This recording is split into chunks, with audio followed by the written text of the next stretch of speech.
ஆண்டவருடைய நாமம் மகிமைப்படுவதாக. அன்பானவர்களே, இன்றைய வார்த்தைக்கு உங்கள் அன்புடன் வரவேற்கிறேன்.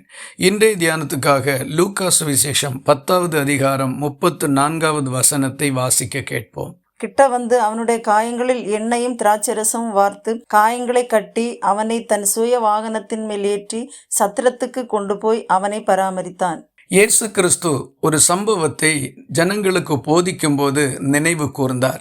அது ஒரு மனுஷன் எருசலேமிலிருந்து எரிகோவுக்கு போகையில் கள்ளர்கள் கையில் அகப்பட்டு கொண்டான். அவர்கள் அவனை காயப்படுத்தி குற்றுயிராக வழியில் தள்ளிவிட்டு போனார்கள். அப்பொழுது தற்செயலாக ஒரு ஆசாரியன் அந்த வழியே வந்து அவனை கண்டு பக்கமாக விலகி போய்விட்டான். அப்படியே ஒரு லேவியனும் அந்த இடத்துக்கு வந்து அவனை கண்டு பக்கமாக விலகி போனான். இவர்களுக்கு பின்பு சமாரியாவிலிருந்து ஒருவன் அந்த வழியாக பிரயாணம் பண்ணி வரும்பொழுது இந்த மனிதனை கண்டு அவன் அருகில் வந்து அவனுடைய காயங்களில் எண்ணெயும் திராட்சரசமும் வார்த்து காயங்களை கட்டி தன் சொந்த வாகனத்தின் மேல் ஏற்றி கொண்டு சத்திரத்தில் கொண்டு போய் அவனை பராமரித்தான்.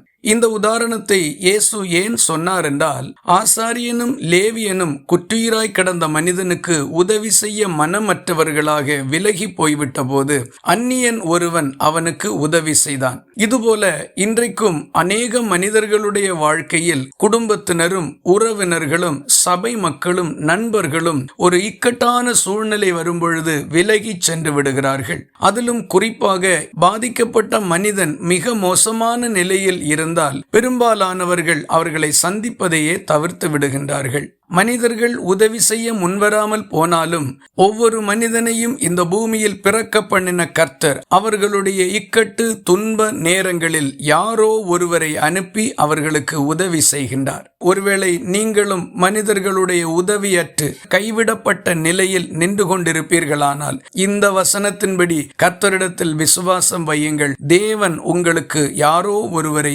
ஒத்தாசையாக அனுப்புவார். உங்கள் காரியங்கள் மாறுதலாய் முடியும். எதிரிகள் நினைத்த காரியங்கள் கைகூடாதபடி நீங்கள் காக்கப்படுவீர்கள். இந்த வார்த்தைகள் இந்த நாள் முழுவதும் உங்களுக்கு ஒரு ஆசீர்வாதமாய் இருப்பதாக. ஜெபிக்கலாமா?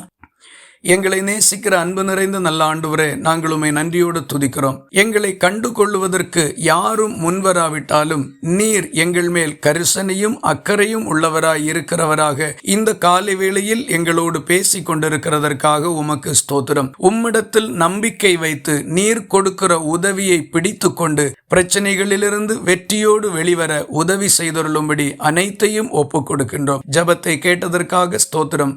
இயேசு கிறிஸ்து மூலம் வேண்டிக் கொள்கிறோம் எங்கள் அன்புள்ள நல்ல பிதாவே, ஆமேன். கர்த்தர் தாமே உங்களை ஆசீர்வதிப்பாராக.